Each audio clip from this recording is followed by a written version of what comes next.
La halte garderie de Romba propose depuis peu une nouvelle activité pour les enfants.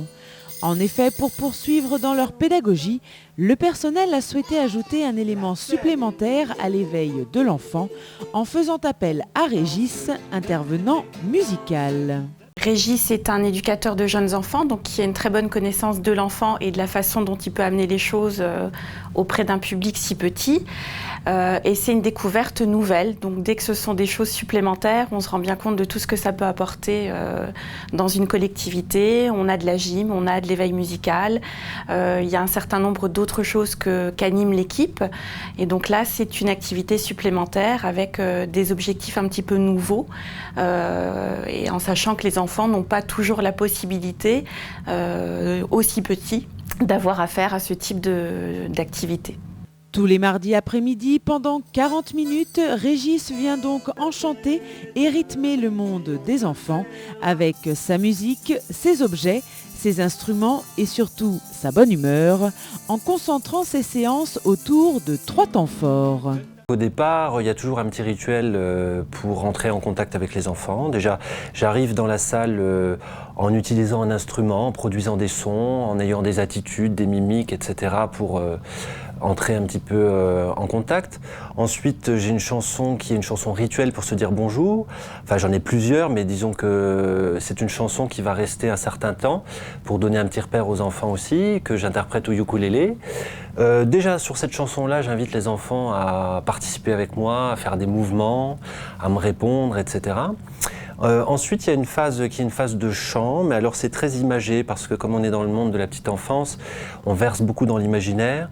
Donc j'utilise des artifices, ça peut être des peluches, ça peut être des accessoires divers pour présenter la chanson, lui donner un sens, lui donner un intérêt. Et puis par la suite, je donne des instruments aux enfants et on part sur de nouvelles chansons pour pouvoir les orchestrer. Ça, c'est un deuxième temps fort. Le troisième temps fort, c'est la danse. Donc là, en général, on fait soit une, soit 2 danses, où on met son corps en mouvement. Alors, des fois, il y a des directives, enfin, des consignes, on va dire, que les enfants suivent ou ne suivent pas. Hein, c'est à titre d'exemple, on va dire. On les incite à produire du mouvement, mais ils n'ont pas besoin de ça en général, puisqu'ils bougent tout seuls. Donc, le simple rythme les stimule.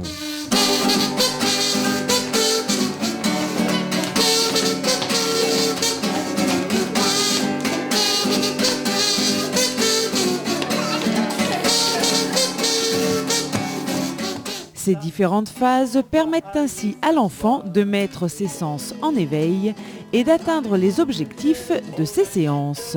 Les objectifs, c'est d'éveiller différents... Alors le sens de l'écoute déjà. C'est aussi de stimuler leur besoin de mouvement. C'est aussi leur apporter du vocabulaire.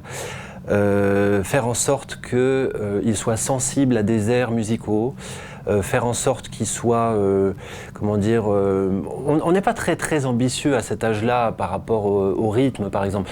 Les rythmes, c'est plutôt l'adulte qui les joue. Les enfants vont explorer les instruments. Mais quand même, en entendant, en pratiquant un petit peu, c'est déjà une entrée en matière qui donne un peu des bases qui sont structurantes par rapport à leur approche de la musique ultérieure, si vous voulez. Et à voir leur comportement et leur réaction face à la musique, on se doute bien que ça leur plaît. Il est temps de chanter. Bonjour, bonjour. Il est temps de danser. C'est aussi le fait de participer à une activité en grand groupe. Parce que là, tout le monde est réuni. C'est un groupe vertical, donc on va retrouver surtout des grands, des moyens, mais aussi quelques bébés, quand il y en a le mardi après-midi, qui se joignent et qui vont profiter à leur manière, à leur niveau, de ce qui se passe, de ces interactions, de ces sons, de ces mouvements qui vont être très attentifs à cette ambiance générale.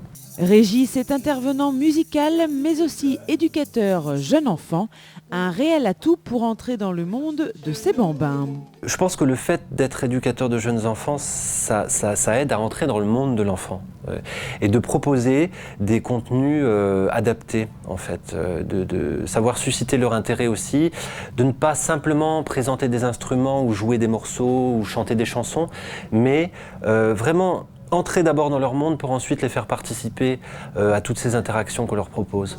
Mais en dehors de ces séances, Régis préconise également de captiver l'enfant chez lui avec de la musique ou des instruments afin d'éveiller sa créativité, sa curiosité et son écoute. Ce qui peut être intéressant déjà, c'est outre le fait de se renseigner un petit peu sur le différent répertoire qui peut être proposé aux enfants, et puis tout le monde a toujours des CD à la maison, et donc d'en faire écouter régulièrement, et aussi pouvoir mettre dans les mains des enfants des instruments pour qu'ils explorent tout simplement, pour qu'ils touchent, qu'ils grattent, qu'ils palpent, qu'ils manipulent, voilà, c'est déjà une approche, ça, le fait de procurer à l'enfant du matériel dont il va avoir envie de se saisir pour l'explorer à sa manière. Bon, des fois, le tambourin, ça va pas être forcément un tambourin, ça va être une roue de voiture, mais c'est déjà... Ils ont besoin d'explorer, en tout cas. Ils ont besoin de créer avec ces objets qu'on leur apporte. Et puis aussi, tout simplement, leur diffuser de la musique, avec... une dynamique différente, c'est-à-dire des morceaux qui sont plus appropriés à des moments de repos, où c'est calme, où c'est plus des berceuses, et puis d'autres morceaux où ça va être beaucoup plus dynamique, où les enfants vont avoir envie de bouger tout simplement, de laisser aller leur corps et puis de créer.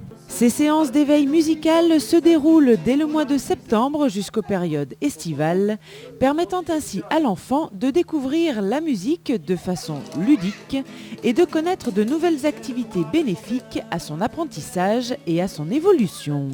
Il se passe énormément de choses. C'est vrai que c'est bien plus qu'un mode de garde. C'est maintenant un lieu d'éveil, d'éducation, sans pour autant prendre la place des parents. On est complémentaires, mais c'est un lieu qui est totalement fait pour eux, donc qui nous permet de faire énormément de choses avec eux pour leur permettre d'être des citoyens corrects pour la vie de demain. Demain ouverte, demain fermée, 2 pouces levés, 2 pouces cachés. Top, top, top, petit pouce et tu l'as. Top, top, top, on a besoin